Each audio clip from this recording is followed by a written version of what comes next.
Yes, in the Bon Kalindo, the DC. Sulo amene mwamva audio yanga kunena kuti pali ena akundifunafuna ati IMCP atumidwa mathugs kuti achite attack Bon Kalindo pa Bingu Stadium pamene amachapisa Gallimore. Bingu Stadium mutu ndi imene. Ndipo ndabwera pano malingana ndi nthawi yanga ikuti 10 minutes to 10 kukudikirirani kuti mubwere kuzandichitira atake malo amene ndimachapisa galimoto ndi anowa ndipo ine sinimanyumwisidwa. Mubwere pano kaya muli ndi mfuti bwera nazo ni mfutizo, ine sinabwere ndi mfuti yayi koma mubwere wokonzeka kwambiri chifukwa mwina muzaona ngati tikugawa maswiti koma tikamanena kuti Bingu Stadium ndi imene iyi.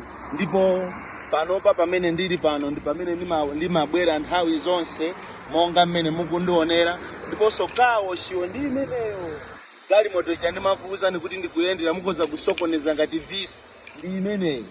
I have traveled all the way from Mulanje just for you to make sure that I am present at this place because ine sinimaopa munthu ndizapitiriza kunena chilungamo ndipo sinimaopa kunena chilungamo ndimangochinena chilungamocho because I owe no one anything.